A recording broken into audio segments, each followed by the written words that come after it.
tudo bom? Eu sou a Mikan, Mika com 3 N's no final, e hoje eu vou falar de The Last of Us. Mais especificamente, eu vou falar das criaturas do jogo e da série. Afinal, o que elas são? Será que elas são zumbis? Monstros? Será que ainda são humanos? Eles chamam de infectados, mas o que tá acontecendo ali? E como que aconteceu esse apocalipse na série? Se tudo der certo, esse vídeo aqui vai sair perto do lançamento da primeira temporada de The Last of Us na HBO. Não sei se um pouquinho antes, um pouquinho depois, mas a ideia é explicar um pouco mais desse universo pra quem chegou agora. Pra quem não sabe, essa série é protagonizada pelo Pedro Pascal, que interpreta o Joel, e a Bella Ramsey, que interpreta a Ellie. E The Last of Us é baseada num jogo que tem o mesmo nome, lançado lá em 2013. Um jogo que, por acaso, eu sou muito fã, tem inclusive vídeo sobre a parte 2 aqui no canal. E eu achei que seria legal fazer alguns vídeos explicando esse universo da série pra quem chegou agora, porque tem muita informação que quem jogou os jogos já tá careca de saber, e às vezes é legal pra quem chegou agora pela série ter um contexto e tudo mais. Então eu decidi fazer esses vídeos aprofundando alguns aspectos desse universo que nem eu cheguei a fazer com The Handmaid's Tale. Por exemplo, eu tenho um vídeo falando como surgiu a sociedade de Gilead e tudo mais. Então nesse vídeo eu quero contar pra vocês o que rolou em The Last of Us pro mundo ficar daquele jeito que a gente vê na série, com tudo destruído, a sociedade basicamente inexistente da forma que a gente conhece e um monte de criaturas monstruosas perambulando por aí. Eu também vou explicar como funciona a infecção pelo Cordyceps ou Cordyceps e como são os estágios dessa infecção. Aliás, você sabia que esse fungo que causa a infecção em The Last of Us é baseado em um fungo da vida real? Pois é, tem muita coisa interessante sobre essa história, então já comenta aqui embaixo o que você espera dessa série e bora falar de apocalipse não zumbi.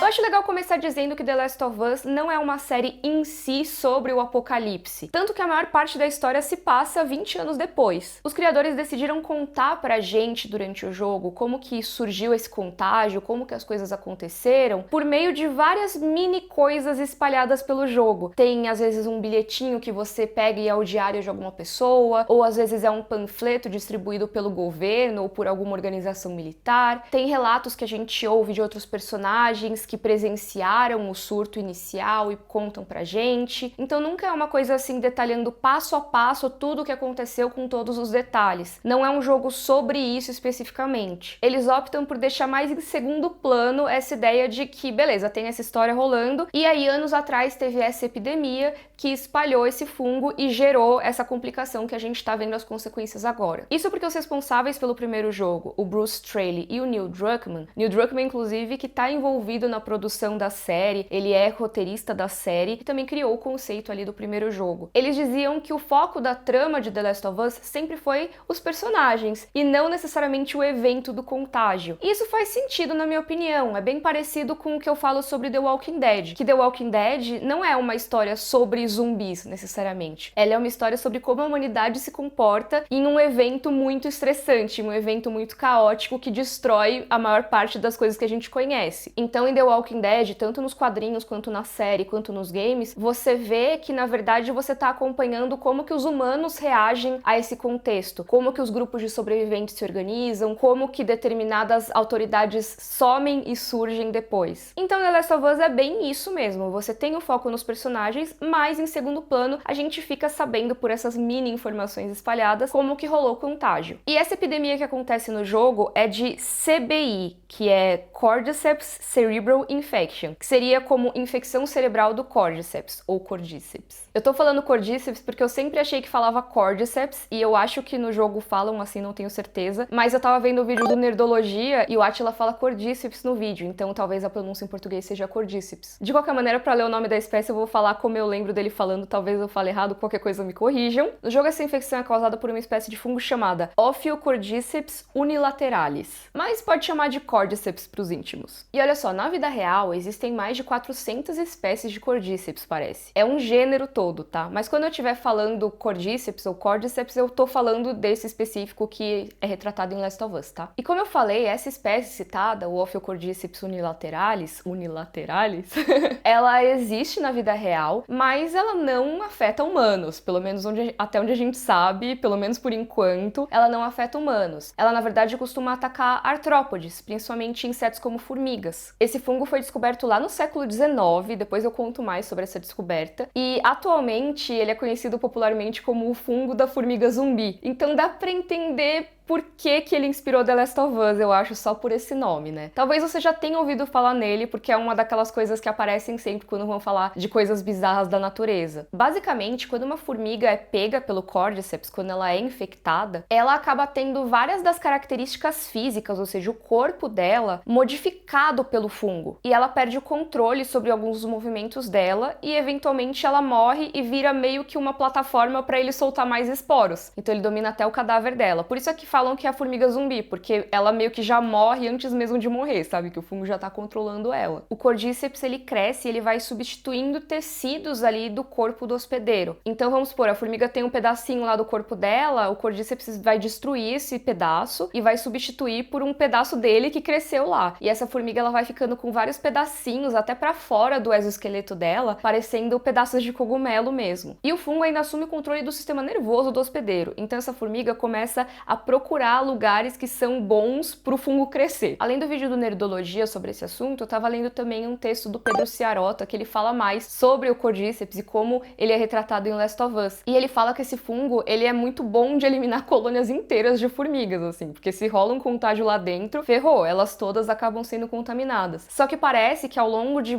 muitos anos que as formigas sofreram com essa infecção, algumas colônias acabaram se adaptando. E aí o que acontece algumas vezes é que quando uma formiga é contaminada, as outras conseguem reconhecer os sinais da infecção e meio que expulsam essa formiga para ela não ficar lá dentro junto com elas. Elas levam ela para bem longe do formigueiro para que não exista nenhum risco. Isso é uma coisa que me lembra muito histórias de apocalipse zumbi, né? Que é aquela coisa de você cria uma comunidade toda fechada e aí alguém entra lá com uma mordida de zumbi e aí a galera tem que ficar decidindo se põe a pessoa para fora, se elimina a pessoa, como é que vai ser, e sempre dá ruim. Quem escreveu pela primeira vez esse comportamento das formigas infectadas e que é considerado a pessoa que descobriu esse fungo é o naturalista britânico Alfred Russel Wallace. Lá em 1859, ele relatou que ele estava estudando um tipo de formiga que aqui em São Paulo a gente chama muito, pelo que eu pesquisei, de formiga de cupim, aquela que faz o formigueiro que é um montão de terra bem alto, que a galera chama de cupinzeiro. Então, ele estava estudando algumas formigas meio parentes dessa, que são chamadas da tribo Campanotini, que ela tem várias espécies lá dentro, né? Então, não dá pra saber qual espécie que ele estava estudando, se é a mesma que a gente tem aqui no Brasil, mas de qualquer forma, ele estava descrevendo como que ele via algumas formigas dessa tribo Campanotini infectadas por esse fungo. E ele falou que quando isso acontecia, as formigas realmente deixavam o formigueiro e começavam a mostrar várias alterações no comportamento delas. Uma coisa que acontece é que elas começam a circular bastante pela parte mais úmida da floresta, então lá mais pro chão, em vez de ficar, por exemplo, circulando pelas folhas para procurar alguma coisa para carregar pro formigueiro, por exemplo. Isso aqui é da minha cabeça, tá? Tô só explicando. E posso estar errada, então me corrijam. Aí elas não ficam muito no alto, elas ficam mais próximos do solo da floresta, que é a parte mais úmida, né? A parte que tem mais matéria orgânica, e aí o fungo consegue se desenvolver melhor. E aí alguns dias depois elas fazem um negócio muito louco, que elas basicamente vão para uma folha ou para algum talo de planta e elas se fincam com as mandíbulas lá, tipo, muito forte. E aí depois que elas fazem isso, elas perdem o controle total, elas não conseguem se mexer mais e elas ficam lá até morrer. O fungo assumiu totalmente o controle, ele mantém elas presas lá e mata elas pela infecção. Depois ele usa o cadáver da pobre da formiga para continuar crescendo e espalhar mais esporos. E aí, como ela tá lá em cima, ela consegue lançar esses esporos pelas que estão passando ali embaixo. Mó bad. Então assim, dá pra ver que isso é muito assustador. E imagina se fossem seres humanos. Pior é que no The Last of Us, esse ciclo de vida que a gente vê no Cordyceps é até que parecido com o que a gente vê das formigas na vida real. Mas com a diferença, né, de e se esse fungo se adaptasse pros seres humanos. E realmente uma das maiores inspirações pro jogo foi esse caso das formigas. O Neil Druckmann fala que ele tava vendo um documentário e ele viu como que a formiga ficava e ele ficou muito chocado e achou muito interessante. A ideia seria que uma das espécies do gênero Cordyceps teria sofrido mutações a ponto de conseguir, de alguma forma, passar para os humanos e aí fazer os humanos de hospedeiros. Pelo que eu pesquisei, eles não chegam a explicar exatamente como que se deu esse processo de mutação, como que foi das formigas para talvez algum outro vetor e depois talvez para os humanos. Não sei, mas no texto do Pedro ele comenta que eles deram uma explicação meio vaga de que poderia ter sido pela agricultura, por plantações contaminadas. Ei pessoal, Mikan do Futuro aqui. Eu vim gravar esse adendo pro vídeo, já peço desculpas pela qualidade e pelo barulho, mas é que eu precisava acrescentar algumas informações que foram divulgadas ou reveladas depois que eu já tinha gravado esse vídeo de The Last of Us. Porque eu gravei esse vídeo antes da estreia da série, antes de ter acesso aos episódios, e tem algumas informações que foram reveladas logo depois que eu gravei. Uma das coisas que mudaram é como se dá o contágio pelos esporos, que no jogo é muito comum e é uma das formas principais de transmissão, como eu falei por aqui, mas na série isso muda. Já tinha sido confirmado pelos autores antes mesmo da estreia que a gente não teria contaminação por esporos, que seria algo diferente. Então o que se mantém? Pelo menos até o que foi revelado agora no segundo episódio. A gente sabe que as mordidas continuam transmitindo Cordyceps, mas a gente não tem a contaminação por esporos.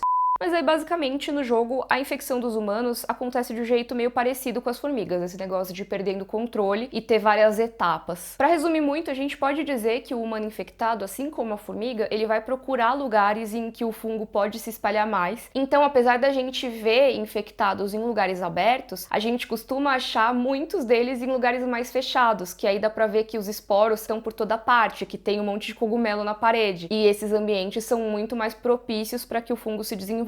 E que conforme o tempo vai passando, esse humano tá com o parasita, ele vai tendo também partes do corpo substituídas por pedaços aí de cogumelo e ele vai ganhando essa aparência toda de fungo. E assim como a formiga zumbi, ele eventualmente pode morrer porque ele já foi todo tomado conta lá. Dá pra se infectar inalando esses esporos, e aí é bem parecido com o negócio da formiga zumbi, né? Os esporos é que levam o fungo pra dentro do hospedeiro, e até por isso que em alguns dos lugares mais fechados, que tem mais esporos ou que tem contágio há muito mais tempo, os personagens têm que usar máscaras especiais pra poder respirar lá dentro, porque senão uma respiradinha eles já estão infectados. Mas tem um outro jeito de você ser infectado em The Last of Us, que aí eu não sei se rola com as formigas, provavelmente não, que é se você for mordido por um infectado. Aí parece muito com história de zumbi mesmo, essa transmissão pela mordida. E uma coisa que eu tava vendo no vídeo do Nerdologia, que é bem interessante, é que isso lembra um pouco a parte da raiva, a doença raiva, que você também pega por mordida e que em humanos ela dá alguns sintomas como irritabilidade, sensibilidade à luz, esse tipo de coisa. E se for parar pra pensar, isso tem muito a ver com alguns estágios de infecção de The Last of Us. Mas eu já vou falar mais sobre isso porque eu vou detalhar esses estágios agora. Vamos supor que um humano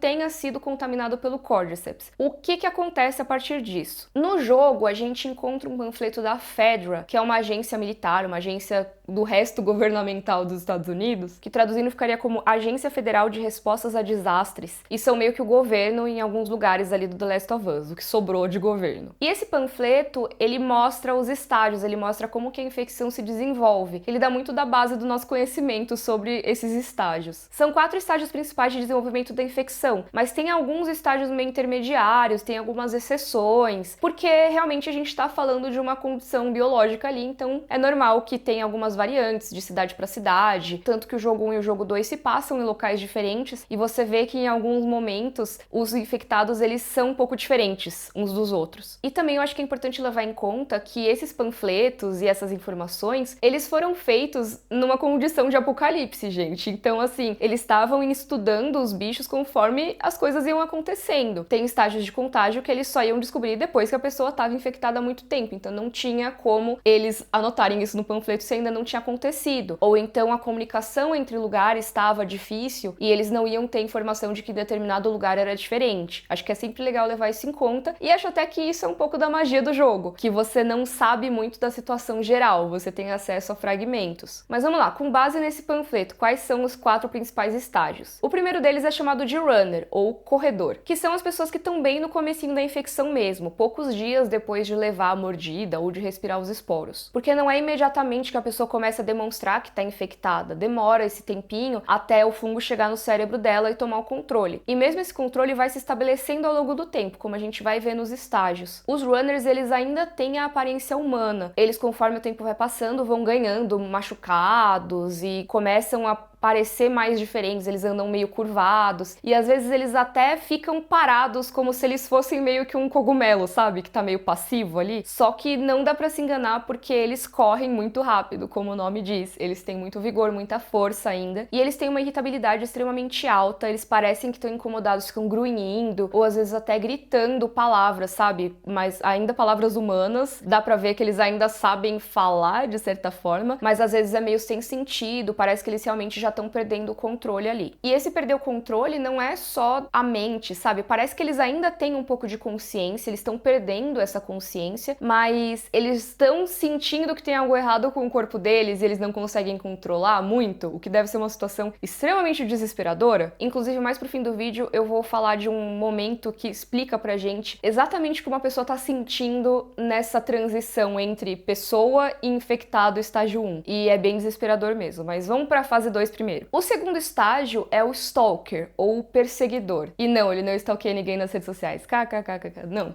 Foi horrível, mas enfim, vamos lá. O stalker é como eles chamam um infectado que tá de umas 2 semanas mais ou menos até cerca de 1 ano com o Cordyceps no corpo dele. Ou seja, o estágio de runner, né, o estágio de corredor, ele é bem curtinho, ele é bem no início do contágio mesmo. Aí lembra que nas formigas o fungo vai destruindo os tecidos do corpo delas e vai substituindo por pedaços de fungo mesmo? E que elas ficam com os pedaços de cogumelo? Então, nos stalkers é bem parecido. Eles já ficam com vários pedacinhos de fungo na cara, muito lindos. Enquanto os runners, os corredores, eles são mais perdidões, sabe? Às vezes eles ficam meio parados e eles respondem muito rápido com agressividade e em grupos quando você faz algum barulho, passa na frente deles. O stalker, ele parece que já é um estágio que o fungo tem mais controle sobre aquele corpo e tem menos resistência da pessoa, sabe? Então ele age de um jeito que ele persegue a presa dele, por isso que chamam de stalker ou perseguidor, porque ele realmente vai atrás de você, meio se esgueirando pelas sombras e tentando te emboscar. Por esse motivo, no jogo é muito difícil você surpreender um stalker, né? Normalmente, uma coisa importante em The Last of Us é o tal do stealth, né? A furtividade. Falando isso só pra quem não jogou o jogo, só pra entender mais ou menos como funciona, você vai ter que passar por vários lugares que tem infectados. E você tem que ou eliminar eles ou pelo menos passar são e salvo por ali. E no caso dos corredores, que são estágio 1, você não pode se deixar cercar por eles, porque se eles estão em quantidade, realmente eles podem fazer muito mal pra você. Mas quando você tá enfrentando um só, é muito fácil você chegar por trás dele e simplesmente eliminar antes que ele te perceba. O stalker não, porque ele tem muita noção dos arredores dele. Além dele ter a visão intacta, que o runner ainda tem também, o stalker ele já começa a desenvolver mais os sentidos dele, como a audição. Então ele consegue te achar muito rápido e ele vai te perseguindo e você dificilmente vai conseguir ver onde ele tá até o momento que ele pular pra te atacar. Também tem algumas vezes que o stalker, como ele gosta de ficar caçando a presa, ele fica meio grudado na parede e se camufla nos fungos que cresceram em volta. E aí é horrível, porque quando você passa perto ele te dá um susto, né? Porque ele vai pular em cima de você. É péssimo, odeio essa experiência. Mas tem uma coisa muito interessante disso, que é que o fungo que tá crescendo do corpo dele, às vezes vai pra esse da parede, né? Então ele meio que se gruda na parede e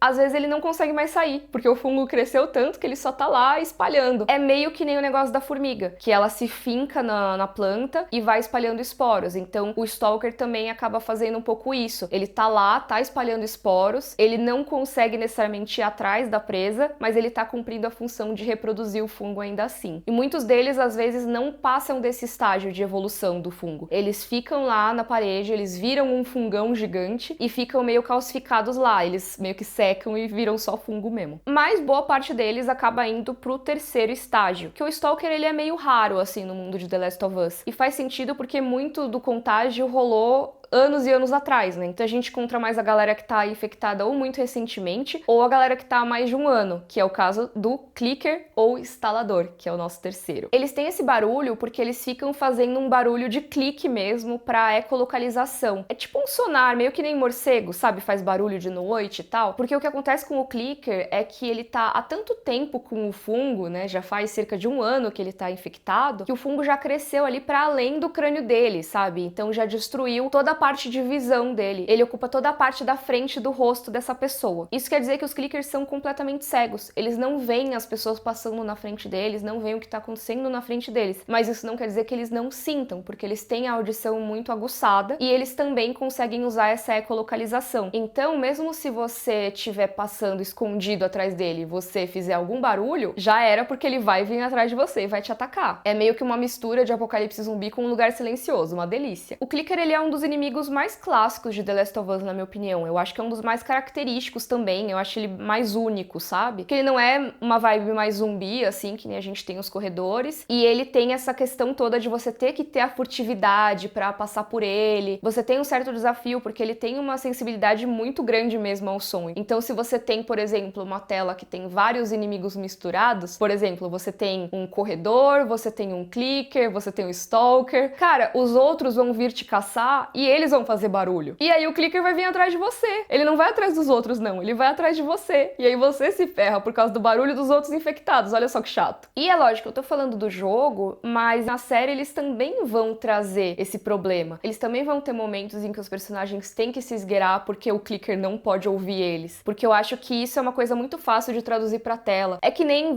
a cena do Velociraptor, da galera escondida do Velociraptor, que é super clássica no Jurassic Park. Eles também tinham que ficar super escondidinhos, assim, pro Velociraptor não ouvir, não encontrar eles. É bem parecido. E aí, depois do clicker, a gente ainda tem mais um estágio principal, que é a galera que tá há muitos anos já infectada. E com isso, imagina, se o clicker já é daquele jeito, a galera que tá há muitos anos já virou um monstrão de fungo, né? E aí é que varia mais entre regiões. Você tem, por exemplo, os bloaters ou baiacus, que rolam muito no primeiro jogo, mas aí tem outras regiões que você pode ter o trôpego, por exemplo, que é chamado de Shambler em inglês. Eles são parecidos porque ambos são um estágio muito avançado ali da infecção. Eles estão todos dominados ali pelo fungo. E os dois têm o corpo muito reforçado, né? Aquele couro, basicamente, todo de fungo, sabe? Eles são muito protegidos pelo fungo, então são inimigos muito difíceis e muito poderosos. Tem um baiacu que, inclusive, aparece no trailer de The Last of Us, então a gente deve ver na série. Mas uma coisa interessante sobre eles é que eles levam ao extremo essa coisa de espalhar os esporos, porque os dois tipos, eles têm ataques que eles jogam coisas de esporos em você, né? Então eles podem jogar pedaços do cogumelo, podem jogar esporos, e um deles, quando ele morre, ele explode em esporos. Então é meio que assim, a última coisa que esse coitado desinfectado fez em vida foi espalhar mais o fungo por ali. Então assim, deu pra ver que esses estágios se estendem ao longo de vários anos, e a história de The Last of Us se passa 20 anos, né? 2 décadas depois do Outbreak Day, que é o dia do contágio, que foi quando o fungo realmente começou a se espalhar muito rápido pela população. No jogo, esse surto fúngico rola em setembro de 2013, no dia 26 de setembro de 2013. E quando a gente acompanha o Joel, o protagonista, ele tá na cidade de Austin, no Texas, e é no dia seguinte, é no dia 27. Então, em um dia, basicamente, já tinha chegado na cidade dele. E na série vai ser um pouco diferente, porque a gente sabe que eles vão colocar esse dia do Outbreak em 2003, não em 2013 como no jogo. Isso faz sentido quando a gente para pra pensar nas datas de lançamento. Pensa aqui comigo, a série tá sendo lançada em 2023, a primeira temporada. E aí, se a história é 20 anos depois, e o surto foi em 2003, isso quer dizer que a história da série se passa em 2023. Então é como se a gente estivesse vendo uma versão alternativa da nossa realidade, em que 20 anos atrás teria acontecido isso, e aí agora a gente tá vendo quase que ao mesmo tempo em que a gente vive um mundo diferente, com o Joel e a Ellie circulando por ali. No caso do jogo, eles fizeram uma escolha diferente, porque o jogo foi lançado em 2013, então eles colocaram como se o contágio começasse alguns meses depois só do lançamento do jogo. Mas enfim, 2003 ou 2013, como que foi a chegada desse fungo na sociedade humana? O que que rolou pra gente chegar na sociedade de The Last of Us? Tem essa data que eu falei do Outbreak Day, mas a verdade é que o fungo já estava se espalhando de uma forma mais silenciosa uns dias antes, e a galera começou a ter sintomas estranhos e foi pro hospital. A partir do momento que os hospitais das grandes cidades começaram a ter os infectados, ficou mais fácil pro fungo ir pra população geral das metrópoles. Por quê? Lembra que eu falei que no primeiro estágio a galera fica super irritadiça, começa a atacar outras pessoas, fica mega agressiva? Mano, eles saíram do hospital no tapa. E aí, chegando nos grandes centros urbanos, foi muito fácil de transmitir o fungo. Então imagina como estavam as grandes cidades nessa época. A galera saía pelo meio da rua atacando os outros e ninguém entendia o que estava acontecendo. Bem um rolê apocalipse zumbi mesmo. Então teve estado de emergência, os militares tomaram conta, a galera bloqueou as saídas das cidades e tudo mais. Então era muito difícil para quem tava na cidade sair de lá e procurar refúgio em algum outro lugar. Com esse caos todo, ficou ainda mais fácil dos esporos circularem. E aí até tinham alguns canais de comunicação para tentar orientar a população, mas primeiro que a galera já tava perdida, né? Assim, mesmo as autoridades não sabiam muito o que tava rolando. Segundo, que esses canais de comunicação logo eram derrubados, logo deixavam de existir, porque é muito difícil você manter esse tipo de coisa organizada quando tá rolando um surto desses. Tem o jogo de The Walking Dead da Telltale Games e tem uma personagem que é uma repórter de TV, e é muito interessante quando ela fala sobre o que eles estavam fazendo na TV, como que eles tentaram manter a transmissão e tudo mais, mas que era, assim, muito difícil. E até no primeiro jogo de The Last of Us, tem um momento em que a personagem tá vendo TV durante o início do contágio, e aí tem uma repórter da TV falando de possíveis revoltas da população, e aí tá a galera toda quebrando tudo, mas você vai ver e na verdade são os runners, sabe? A galera que já tá no estágio 1 da infecção. Não é uma revolta da população, é só a galera que realmente tá infectada.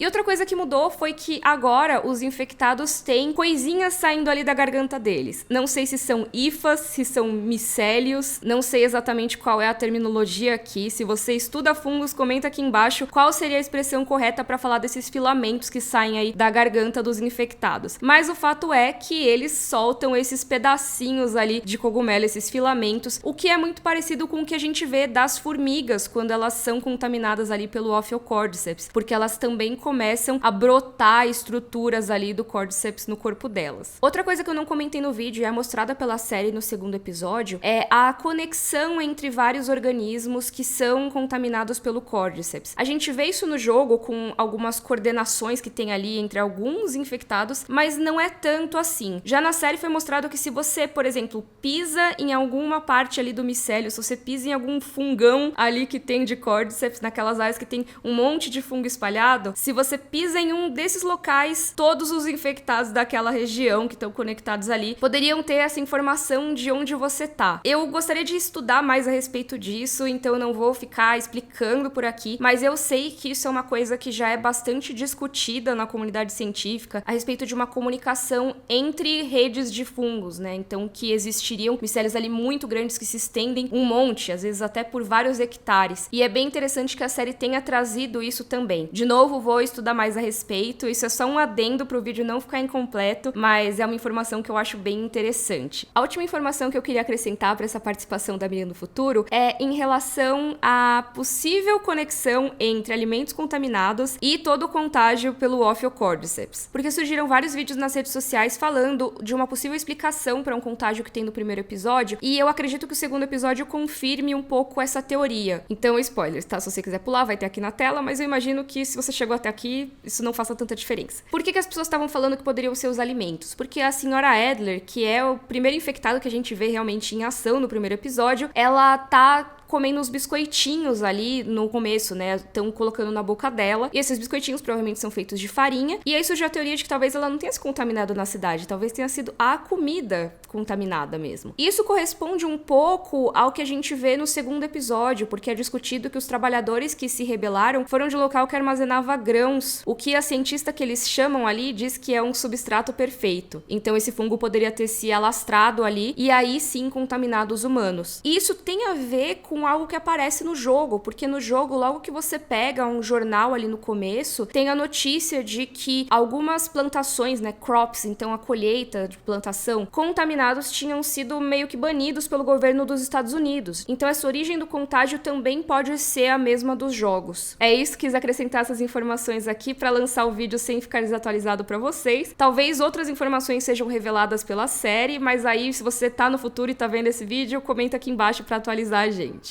E aí, pra encerrar esse vídeo numa good vibe, eu queria contar pra vocês como que rola do Cordyceps, ou Cordyceps, tomar o controle da mente humana. Porque no segundo jogo, isso sem spoilers da história, tá, pessoal? Mas a gente tem acesso a um ambiente de hospital, e a gente consegue ver alguns dos registros do começo do contágio ali em Seattle. E nisso tem um bilhete escrito por um dos pacientes do hospital. Nele a gente vê como a mente dele vai mudando, porque a gente vê que ele escreve várias vezes ao longo do tempo. Então assim, o primeiro recado que ele escreve é muito aquele estereótipo da Karen, sabe? Que a pessoa gostaria de falar com o seu gerente, por favor. Você vê que o texto dele tem a letra toda bonitinha, tá super correto na linguagem, ele fala, a quem posso interessar? Eu estou aqui, tô sofrendo com um atendimento inaceitável porque me separaram da minha esposa e eu tô aqui, ninguém me tira nenhuma dúvida, sabe? Eu tô com dor e o médico só passou um remédio aqui na minha mordida e nada aconteceu e tô com dor, não sei o quê. E assim, ele fala de um jeito super super rebuscado, uma nota bem assim, quero falar com o seu gerente, por favor, mas também mostrando como a pessoa tá, a princípio, com todas as faculdades mentais ali. Depois, essa mensagem vai ficando com a letra mais distorcida e com frases mais curtas, cheias de palavrões, mas ainda dá pra ler o que a pessoa quer dizer. Dá pra ver que tá talvez a mão tremendo um pouco, mas dá pra ler o texto. E esse cara que escreve, ele diz que quer ver a Sasha, que a gente deduz que é o nome da esposa que ele falou no primeiro recado que foi separado. Depois, em seguida, você vê que a letra já virou um garrancho, tem letra maiúscula misturada com letra minúscula, numa letra bem distorcida e falando, Sasha, me ajuda! E dizendo assim, que não consegue manter os pensamentos, não consegue escrever direito, tá com fome e me deixa sair. E depois a gente só tem 3 microfrases que nem chegam a ser frases, né? Tem fome, olhos doem, Sasha. Então você vê que os pensamentos daquele cara, eles foram se tornando cada vez mais simples e ele tava perdendo a capacidade de pensar e de agir por conta própria, né? Ele já tava sentindo a dor na cabeça que os runners, eles parecem que têm, eles têm esses grunhidos, parece que eles sentem muita dor. E também ele já tava muito agressivo, você vê até no texto dele que ele vai começando a usar palavrões, sendo que no começo a linguagem dele era super rebuscada. E eu acho que esse papelzinho aí do segundo jogo, ele conta muito pra gente de como aconteceu esse contágio mesmo, e de como que tava a situação naquele momento inicial que...